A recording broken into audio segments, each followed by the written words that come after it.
Hey everyone, it's Brett Hornby here.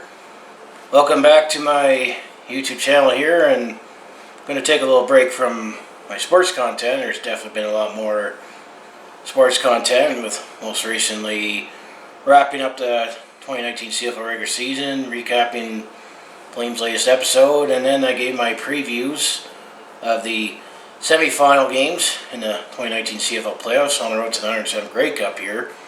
However, I'm going to take a little break from that and take a look back and reflect on what happened on Monday, October 21st here. As disclaimer here, I'm not planning on shifting my focus to being a political channel here, and I did this a couple weeks ago after the 2019 provincial election here in Alberta, where I recapped and gave my take on what happened here, and this is the same thing, but I'm going to be doing it for the federal election, where we elected members of parliament to represent us in Ottawa here, and I might say represent us in air quotes, as I am chiming from here, Calgary, Alberta, and disclaimer, I am, maybe you could say I'm a stereotypical Albertan here, as I am proud of my Western heritage and culture here, and yes, we are a resource-based economy here, and I'm definitely consider myself conservative, and that's how I voted, and I'm definitely going to have some interesting takes on what happened, and you know, I'm split on the other thing about this Wexit issue that's coming up here, but as I say, I know that I was planning on doing this video anyway. It's just, you know, all my sports content here, but actually his name was JRTB, so I'll give him a shout out. He actually asked if I was going to do it, and so I was eventually going to get to it, and he said he enjoyed my provincial election video. I would say I'll see that there when I put the card in, and yeah, I mean, it's definitely, there's a lot more moving parts with my take on the federal election than the provincial election. The provincial election was black and white. Oh gee, did I just say black and white? That also got up in the federal campaign. But, I mean, the provincial election, I mean, basically, I felt here in Alberta that we were definitely mad at the PCs, and then we had another Wild Rose party that was a further right party, and it wound up splitting the vote, and we had a snap election, and you know, we brought in the NDP, and then we were stuck with the majority there for 4 years, and then the Wild Rose, the PCs merged to the ECUCP, and then we brought Conservative back in Alberta there. So you can go take that video and give my take on that one. But you know, I felt here in Alberta, Saskatchewan has always been a conservative province. I mean, I definitely admire Brad Wall as a politician, and Scott Moe, I definitely admire him as being someone who fights for Saskatchewan, and definitely like Brian Pallister in Manitoba, and I'm definitely a huge fan of Doug Ford with Jason Kenney, Doug Ford in Ontario and Jason Kenney in Alberta, because they're definitely hardcore conservatives, and they're definitely someone that's not going to back down from the federal government. And I feel that, thankfully, we have Jason Kenney, who is at least going to give us a voice, because we don't have much of a voice in my mind. But I'm going to be split on when I talk about the Wexit issue here, as coming into this federal election here, people seem to have been dissatisfied with all the parties here. And I mean, last election, the federal election, the Liberals in 2015 won a majority, which means there's 338 seats in the provincial government at the parliament, and you have elect you know, obviously an MP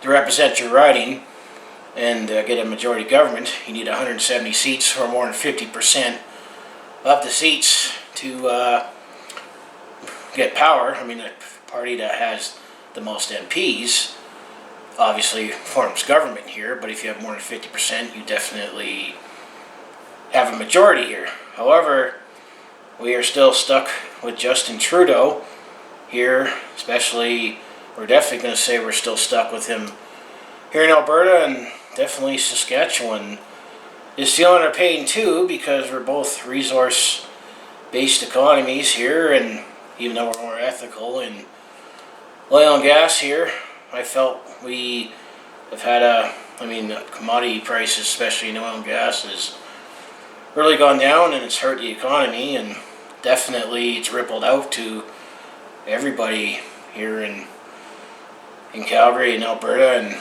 and even then, I still feel like we have a federal government that definitely does not, favor that industry.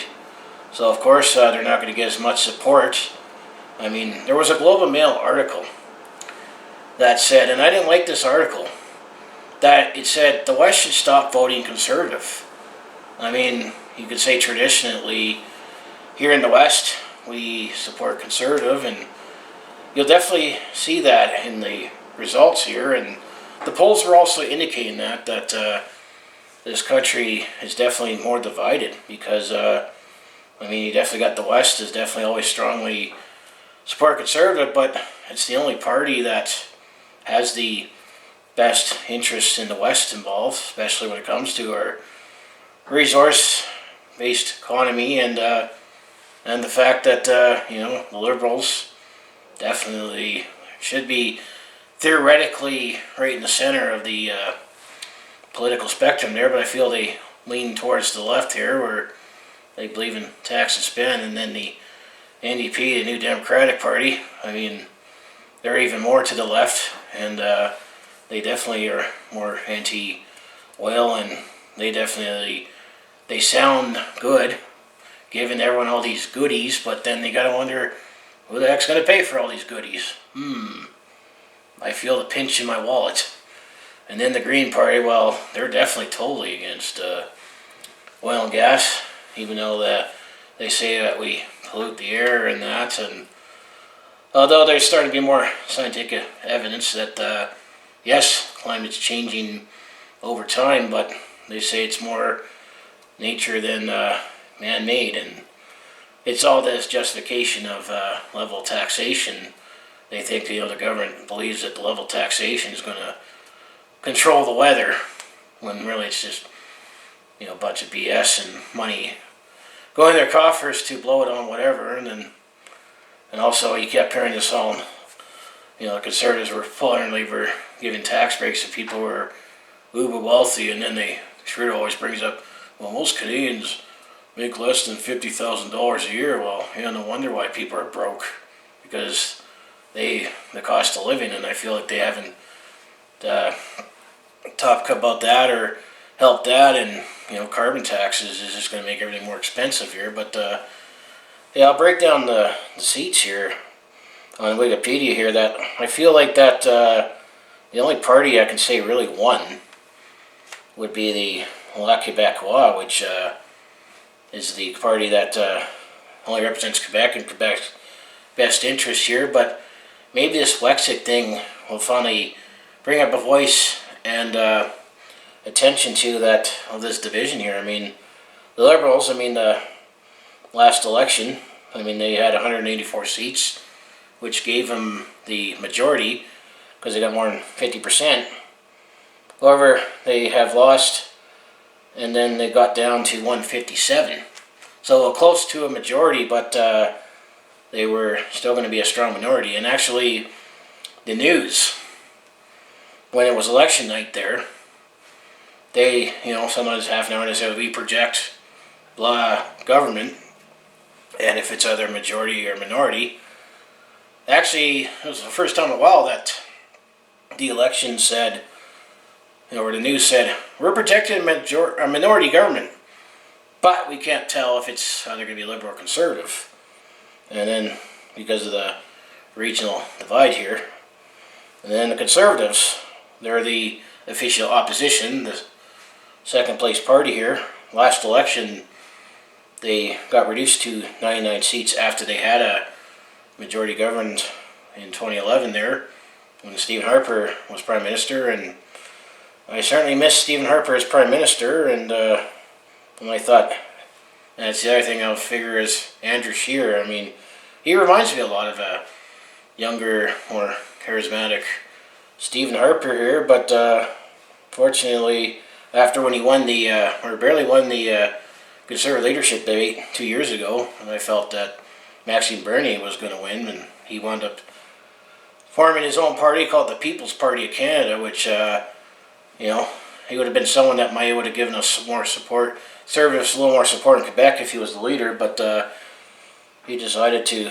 he almost made himself look like kind of a crybaby in my mind, where he said, oh, I don't win the leadership. I don't quite agree. They're not right enough for me in terms of the political. I'm going to break off and form my own party. Well, the People's Party still garnered 300,000 votes plus nationwide. And keep in mind, they were formed just a year ago. Maxime Bernier wasn't able to keep his own seat in Beauce in Quebec there. So it'll be interesting to see what's going to happen with him, or if he's going to still be a leader. But going back to the Conservatives here, they did gain up to 121 seats here. However, I'm going to look at this at the fact that it was pointed out, I guess they gained 22 seats from the last election there. 18 of those 22 came back in the West here, where they have a strong Conservative base here. And I mean, the Trudeau Mania actually, what happened in 2015 was so popular that even Alberta and Saskatchewan elected some Conservative MPs. Here in Calgary, we elected 2 Liberal MPs, Darshan King and Kent Harrier. I mean, Kent Harrier he's a fairly popular guy. He's been around in politics. He did run for mayor back in the hotly contested mayor's race in 2010 there. But however, both Darshan King and Kent Harrier actually got in a little trouble. And then the fact that, you know, anti-West, anti-oil and gas, I feel, with Trudeau, despite being forced to pay $4.5 billion for a pipeline. Thanks to Mr. Horgan out on West there in BC, where there's definitely still giving us a hard time. So, I mean, I feel Conservatives kind of won and lost. And the beauty with it's interesting with our past to post Westminster style of electing government here. Just like in the last presidential election in 2016, where, as you recall, Donald Trump won. But if it was just old school, who had the most votes wins? Well, Hillary Clinton actually got more votes than Donald Trump did. But it's just how it's divided. Not quite sure exactly how it's divided in the United States here, but I know they try to make it more even, so you don't have, let's say, Los Angeles and New York deciding this is a fate for the rest of the country here. I mean, here we have districts where you have apparently supposedly the same number of people representing a riding, and then of the votes in that riding, they represent a seat there, and obviously the party with the most seats gets the power. Well, actually, when it comes to popular vote, the Conservatives actually got more votes than the Liberals here.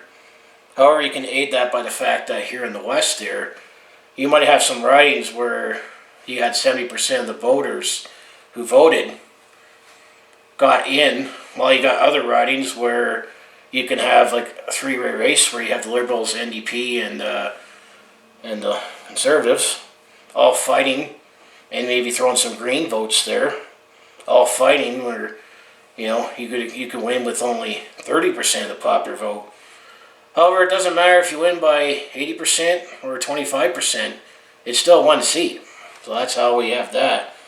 So that's how I look at that. And then the Bloc Quebecois definitely eroded into the Liberal majority here. I think that's what stopped the Liberals from gaining a majority here. And Quebec is definitely I think a much tougher province for a Conservative to get seats in historically. Because even in 2011, when Stephen Harper won his majority, Quebec, there was hardly any Conservative MPs elected in Quebec, because Quebec all voted NDP. I felt Jack Layton, and, you know, rest in peace. He was actually a likable politician, even though I didn't agree with his philosophy, or definitely don't agree with his ideology here. But he definitely ran a great campaign and inspired the Orange Wave, almost kind of in a different way to how Rachel Notley inspired the Orange Wave here in Alberta. But basically that was why the Conservatives was able to get majority, was they got votes everywhere else, including the major cities like Toronto, for example. But the Bloc, they only had 10 seats the last election in 2015. They moved up to 32, and that's the party I declare actually won. Because keep in mind, they only represent Quebec, and then the NDP definitely lost seats, because before the last election they had 44 seats, and they dropped to 24 here. And even though the NDP definitely, they've definitely have had two not as strong leaders since Jack Layton there, because they had Thomas Mulcair. He was the federal NDP leader there for a few years there. He actually, I think he had kind of a solid campaign. It was a longer campaign that we had in 2015, and I felt that there was a time where all three parties at one time in the poll were leading there, but there was a few gaps. And then the fact that I still think this country, I'm not too sure if it's really from coast to coast is going to embrace a socialist economy here, especially when we still pay a lot more taxes already as it is. I mean, Jagmeet Singh, who used to be in Ontario in the provincial government here, I mean, he definitely threw his hat in the ring to run for the NDP leader, I felt here, well, he's going to win. And he's definitely revolutionary and definitely breaks the barrier here, because he's the first, Sikh leader of a federal party that, he definitely is going to go down in history in that, and be interested to see what's going to happen going forward here. I mean, it looks like I definitely don't agree with his policy, the party policy. I mean, definitely hurt Alberta when we had it on the provincial level here, but definitely decimate our economy here if he became prime minister. And be interested if we ever had a Sikh prime minister, just to show how diverse we are. But I liked his poutine video where he mixed cultures in, and I'll definitely want to try his poutine one time with the Canadian list with his Indian heritage there. And then Elizabeth May, well, she was able to keep her own seat out in the island there where she's from, but they picked up a seat in New Brunswick. And that's the only Atlantic province that kind of broke down a little bit of the majority for Liberals. Is I think if I remember the last election, all Atlantic Canada was red, and that's the only time I don't want to see red is on a federal level. But on the provincial level, actually, New Brunswick also recently barely elected a conservative government here, where actually there was a threat of, even with this election, but Justin said he's not going to, where in theory, if you have a minority government and you can collaborate, so you can get a majority where you still have a leader, where there was possible worries that maybe the Liberals were going to have a coalition and collaborate with the NDP, Green, and Bloc, which I still feel those parties still lean to the West and definitely have a little bit of an anti-West agenda in my mind, because they believe in tax and spending and making it tough for on the oil and gas industry. However, the one thing I like what Jason Kenney and Scott Moe are banging the drum about is this equalization payment. I mean, there is this equalization payment, and this formula that works is that you get money or you don't get money, and the idea is that the better off provinces, the ones that have more money, will give it to, they call it the have provinces, and then help out the have not provinces, so everyone's equal there. Well, Alberta's always been a have province with, the oil and gas industry. However, as you know, the oil and gas industry has been in the toilet here for the last 5-6 years, and it feels like we've been in a recession since then. Despite what the numbers say, well, things must be better out Ontario and East here, because it feels like things haven't really gotten that much better, not incrementally, things have stagnated. But yet we still seem to have to give out equalization payments, and Quebec definitely has really benefited from Alberta and equalization payments. I mean, heck, they recently posted a $4 billion surplus, I believe, but yet they received $13.7 billion from Alberta. But the issue I have with that is the fact that they are totally against our Canadian oil. They get oil from other parts of the world, like Saudi Arabia, where, they definitely have some human rights issues, or Quebec gets their oil everywhere else where, the oil is not ethically traded in that. I mean, Canada is starting to emerge as being a diamond exporter, because you got diamond mines up in the territories here. And I do feel a little better when I buy like something with diamond, or get some of the diamonds that was made with Canadian diamonds, because out in Africa they have lots of diamonds too, but those diamond industries unfortunately fund their corrupt governments here, and that's kind of the same thing with the oil here. Our oil is clean and ethical. I just wish more people understand that, and we do our part to make sure we clean up the environment at the same time. But that's what I figure about the party there. And actually, as of this recording, Elizabeth May, actually she's been the leader of the Green Party for 13 years, and there is slowly more Green movement. They're definitely very conscious about the environment, but then the politicians, somewhat they always say, do we say, not as we do.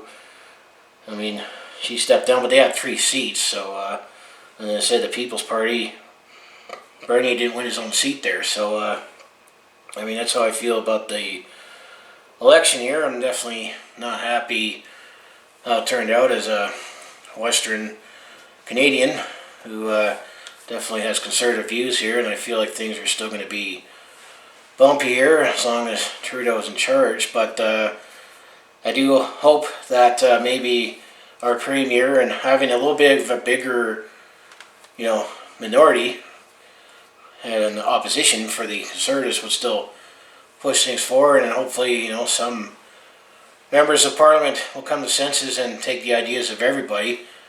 I mean, the thing that I still felt the Conservatives really lost this election year is that Justin Trudeau definitely did so many gaffes.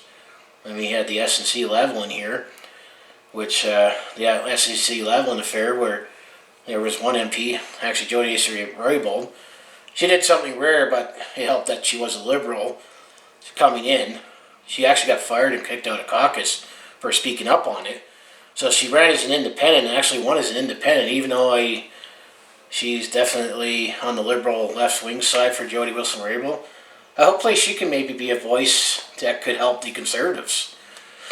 And then I mentioned, the election was black and white here in Alberta, while there was that blackface, brownface incident by Justin Trudeau. Man, I cringe when I see all those pictures that he had with, it is a little on the racist side, and that's Canada, where ethnically diverse, and it wasn't a Halloween party or anything. But I'm gonna say the other thing that really makes me a conservative is I do consume Rebel News and True North, so I'm definitely a fan of I think his name is Andrew Lawton on True North, and then on Rebel News I definitely love Ezra Levant, Sheila Gunn Reid, David Menzies, and Keenan Bexty. He's actually from Calgary, and I love the reporting they do. They show different things that the mainstream media doesn't provide, and definitely they keep all government accountable, but they definitely have a right-wing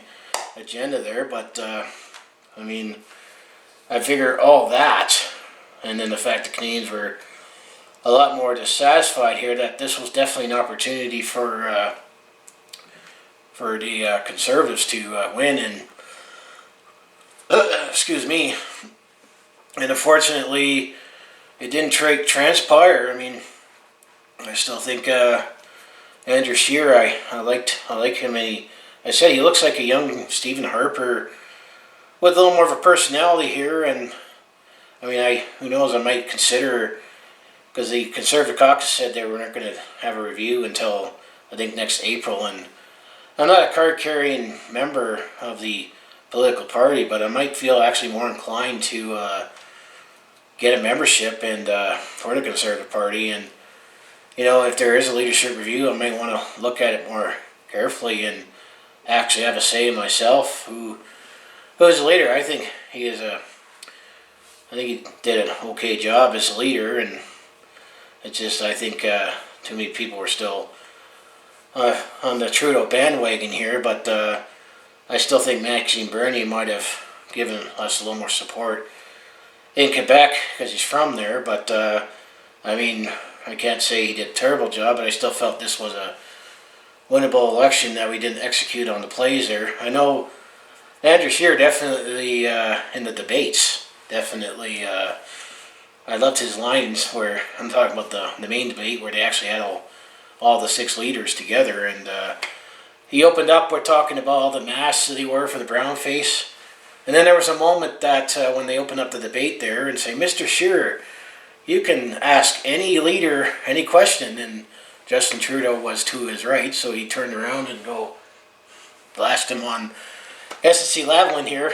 But the other thing that Trudeau was also obsessed with, and I think another factor, although federally and provincially it's sort of mixed together but not, so was that this past year in 2018, Ontario had their provincial election, and I really followed that closely because Kathleen Wynne was the premier, and she's a Liberal, and she had like a 20% approval, and that was a year out before the provincial election year, and it kind of gave an idea of, what could happen here, and I was definitely focused on because the provincial election, you had Kathleen Wynne, the Liberal that was still hanging on for her political life. Then you had Doug Ford, who actually is the brother of late Rob Ford, who he definitely was quite a character when he was the mayor of Toronto. Actually, when he was the mayor of Toronto, I almost heard more news about him than our mayor, Ed Nenshi, which is not necessarily a good thing, but Rob Ford, he definitely was quite a character, and I feel Doug Ford is a much lighter version of him. And then he eventually, thankfully, got in as Ontario Premier because Andrea Horwath, she was definitely she was the NDP leader, and she was running almost a campaign where I'm afraid that orange wave that Rachel had here in Alberta was going to fall in Ontario, but she did not win. So thankfully Doug Ford got in, but then within a year his popularity went down. So I think that also affected maybe the Conservatives in Ontario there, but it wasn't all of Ontario, because much of Northern Ontario, where they're a lot more resource-based too, they voted Conservative, and there was actually a lot of Ontarios and Quebec voters I heard that actually voted Conservative, but then they got squeezed out by the other parties there. So, I mean, there's definitely, I think maybe Andrew Scheer, I'm on the fence on if he should still be the Conservative leader here, but I mean, I can't think of anyone else. I mean, some pundits say Jason Kenney, he would definitely be a great Conservative leader, but he needs to still fix Alberta. And I actually got excited, although you kind of say it was on the heels of Donald Trump when he ran for the Republican Party in the U.S. And if I consider myself a conservative here, and I have conservative ideology of, more economic freedom and smaller government, I would definitely be a Republican supporter in the U.S., and I'd rather have Trump as my leader than Justin Trudeau, but that's why I said at the start of the video I lean this way, and that's the beauty of Canada and the U.S. We all can have our opinion, and I'm the kind of friend that I have friends who have, ideologies all over the spectrum there, and I respectfully disagree. I'm not the kind of person that's going to, disown you or remove you from social media. I mean, that's why I hope that maybe with a minority government, which on average, they last, 18 months to 2 years, that more work could get done, be more accountable. But I'm still hoping that in a couple of years, either Andrew Scheer will, maybe learn what happened on this election and change his game plan, or, as I'm getting back to, I like this guy, and I think he would have made a awesome leader, and I think he almost had the leader. Because if you look on the Shark Tank and Dragon's Den, he's a billionaire, Kevin O'Leary. he's definitely someone I definitely like and would have loved to have him as a leader. And I think he would make an awesome prime minister. He kind of is seen to be tailing off of the successful billionaire running the country, but it's almost like he's doing it. I mean, Donald Trump, he's doing it more for the love of serving this country, and I would say the same for Kevin O'Leary, because if you're a billionaire, I mean, you're set for life, and you're not going to make that much money when you already have billions running the country there. But Kevin O'Leary, he would have hands down won the Conservative leader after when Stephen Harper resigned. And I actually liked the job that Rona Ambrose did, and I wasn't wondering why she wasn't eligible or didn't want to run for the leader. But when they had that leadership debate that eventually, or convention, when Scheer barely won by like 0.1% over Maxime Bernier, I think Kevin O'Leary would have definitely won it, but he stepped down because his mandate was, I'm going big or going home, where he said he wanted to get a Conservative majority, and I think he would have had that, but he thought, I'm not getting any support in Quebec, so that's why he stepped down. But I mean, I wonder if he'd still resurface, but there's no one out there I could think of that could, step in to potentially replace Scheer to give the Conservatives a better chance to win right now. Other than, I mean, it was some pundits, even especially on the Rebel News, formerly known as Rebel Media, that Ezra Levant, who he was members of the Reform and the Conservative Party. I think he actually might have run as an MP one time, didn't win, but he believes that Jason Kenney could be, but I think he needs to do his time for Alberta, and we need to have a strong Conservative leader here in Alberta here. But I mean, I have a lot of mixed emotions. I'm mostly disappointed here. But the last thing here, I know I've been going on here, but there's been more moving parts with the federal election here. From my point of view, is during the night you saw the hashtag Wexit coming in, which is basically they play on. I mean, out in Europe there, you had the United Kingdom. England wanted to leave, or Britain wanted to leave the United Kingdom, be independent. That's where they started the Brexit campaign. And then I know in the U.S. there's actually a couple of movements where there was a Kelly exit, where there is some movement that the California wants to succeed from the U.S. and California be its own nation. However, it's entered my mind, and it's happened before, and it's definitely growing again, which I understand the frustration is that is it time for, because Alberta and Saskatchewan did not elect a Liberal MP. We had a couple MPs, and then in Iowa and Saskatchewan and Regina there, they had a long-time Liberal MP, Ralph Goodale, who lost his seat.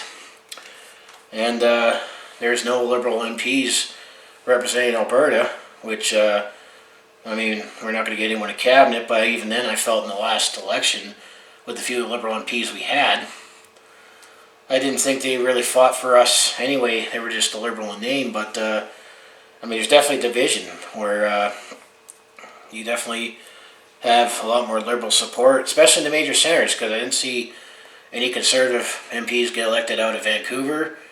Winnipeg's was a mix. They had Conservative and Liberal, but they're also a government town. But yeah, I didn't see the one website that is very good and it colors it well was 338 Canada, which definitely followed the recent provincial campaigns and the federal campaign. I didn't see any Conservatives in Vancouver, Toronto, Montreal that got elected, and those definitely were the big centres that if they would have gotten some seats there, we would have a different conversation there. But out west here, we've always traditionally voted Conservative, because I feel we're more traditional and, let's say, more proud. But the fact that we're a resource-based economy as opposed to out east there, and we're still fairly new when you look at out west here compared to the east and out in Canada there. But I mean, I know we have different ideologies here, but I'm on the fence, because in theory it would sound good. Let's say if Alberta were to separate Obviously BC, most of BC would definitely follow suit. Saskatchewan, Manitoba, that would be the ideal Western Canada to be its own country. I'm not too sure if the territories probably would join us too, especially, I mean, they're mostly resource based up there too.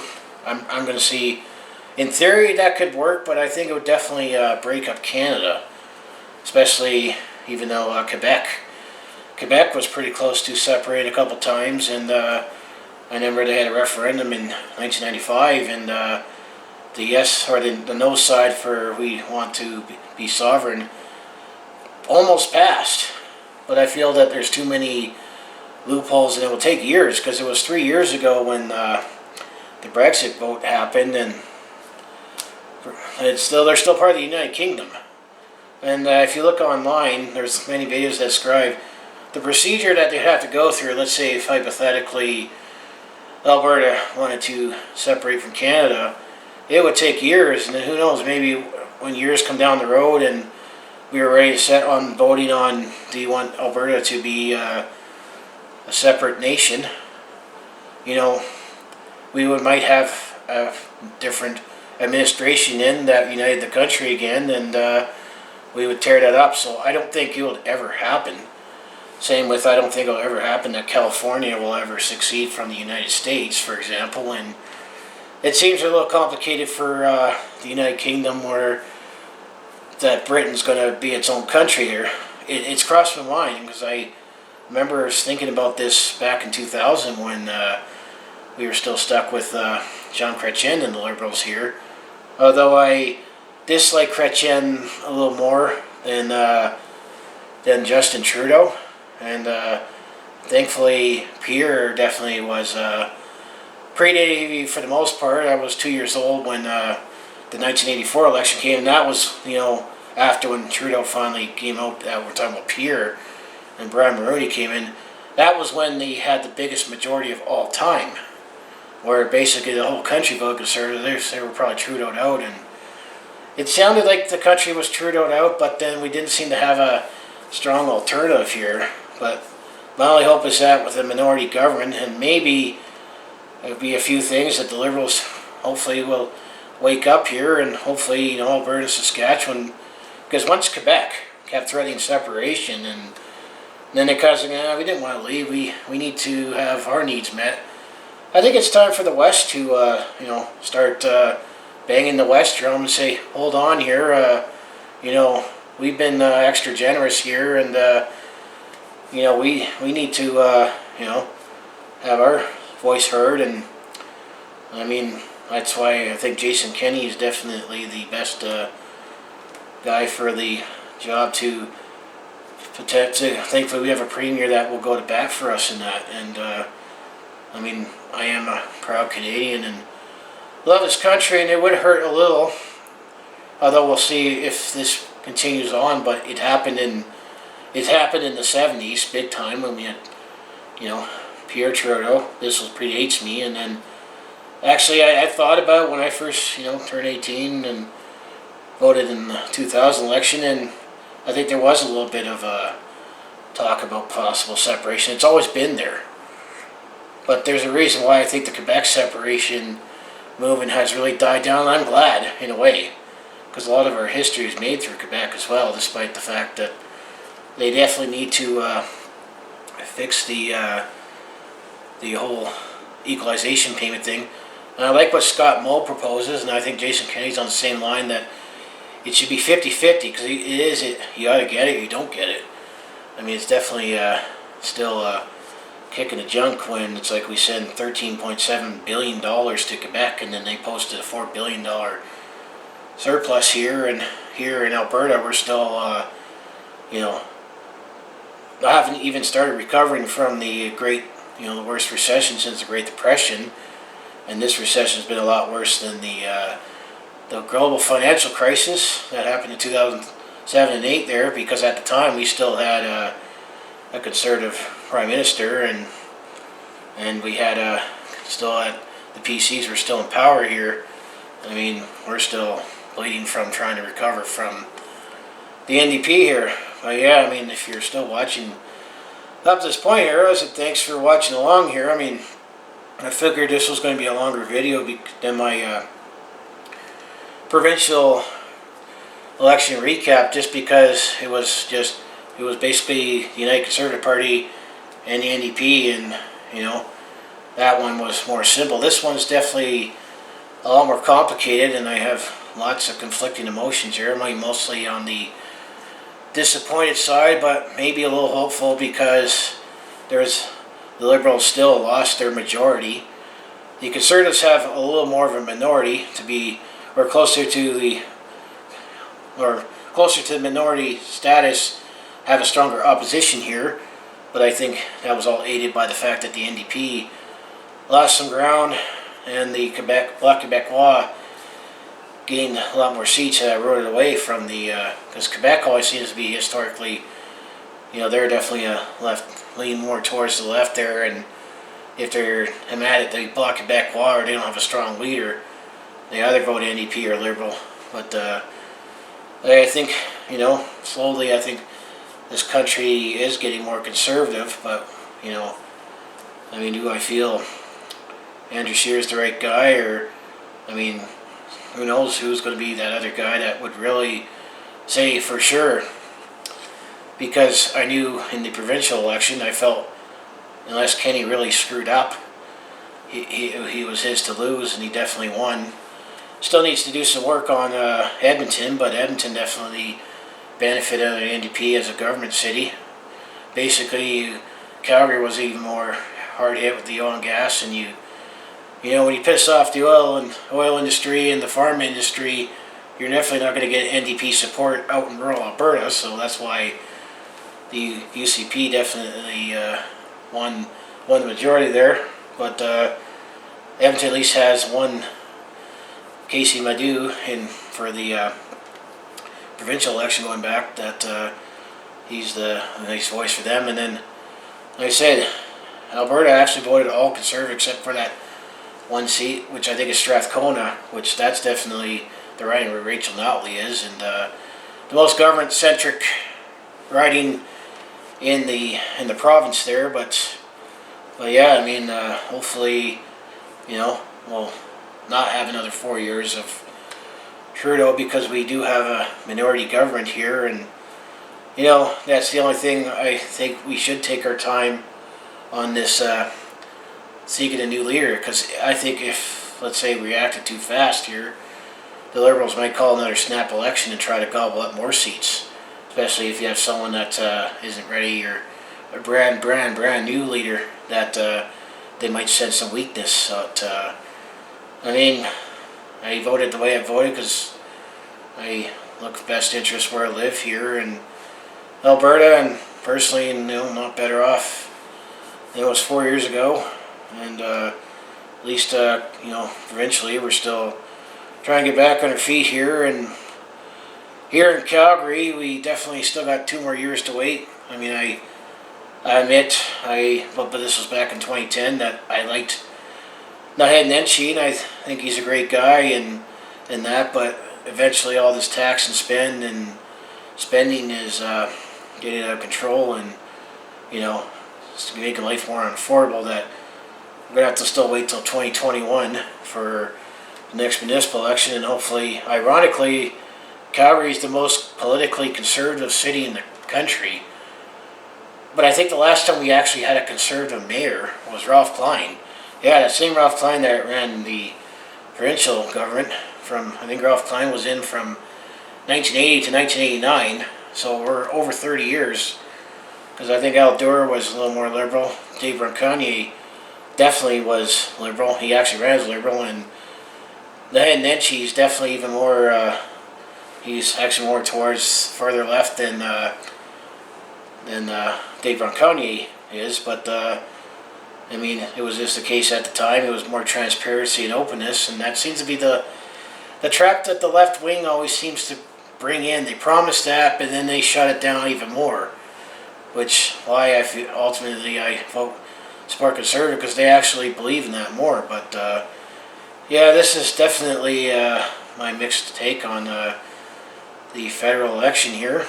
Hopefully things will still get better despite the outcome, and I gotta accept what the people voted throughout the country. But I still feel we have our nice proud pocket here in Western Canada that is definitely gonna hopefully push back here. I mean, Jason Kenney, Scott Moe, and even Brian Pallister and Doug Ford, and I forget the name of the New Brunswick Premier. At least I feel they have our backs and go to bat for us for the policy here, and it'll be interesting to see how this minority government goes. But if you enjoy everything I do on my YouTube channel, I mean, this is just a break from my usual sports content, and I'm not planning on suddenly shifting gears and making a political channel here. And this is just, I give you my take and opinion, and I mean, I have my views, you have your views. I respect your views for it.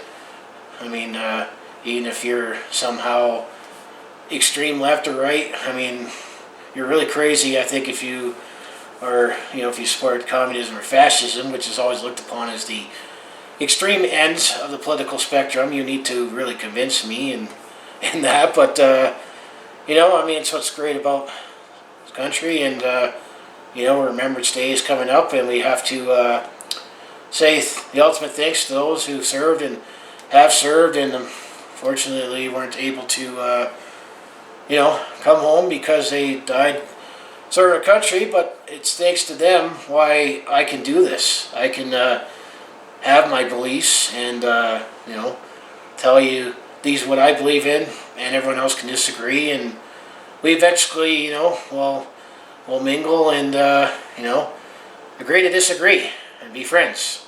That's all I want. I mean, I got my views, you got your views. So this is my break from sports. But I do obviously recap Calgary sports, which kind of is almost the same thing. I cheer for Calgary teams because that's where I'm from, and agree to disagree if you cheer for especially my rival teams. And then I do personal vlogs where I just talk about various topics on my mind. I don't count this as a personal vlog here because I'm just sort of recapping what has happened, and I give you my views and my take and my opinion on it. And I'm going to say thanks for sticking around and watching along. And I mean, I ultimately think we will not separate from Canada, but we need to step up and raise awareness that the West wants in as well and get heard. And I mean, Quebec did it, and they definitely have really, really benefited.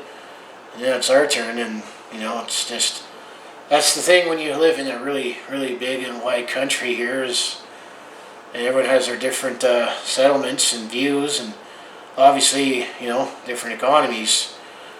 This is definitely bound to happen, but that's what happens when you have one leader that definitely favors one side or the other here and causes division here. But not sure if it's long or short division, math joke, but I mean, there definitely needs to be a lot of work done in Ottawa here, and maybe this minority government will pave a way for majority that I can be less polarizing and a little more accepting of. But I'm still a little excited and nervous. But I mean, at least we don't have Rachel Notley and Justin Trudeau screwing us both times, which definitely was the case why the recession was made worse. So anyway, thanks for watching, and if you voted, I thank you, I respect, and if you don't, it's either because you're too young or you need to be more engaged here. And actually, when I was in high school, I thought social studies, we're going to use that, but I actually start seeing more appreciation for social studies in school now, where I can make these informed decisions and try to make these intelligent arguments here. So thanks for watching, and go Calgary, go Alberta. I'll say go Conservatives. Let's do it. Let's keep those Liberals honest.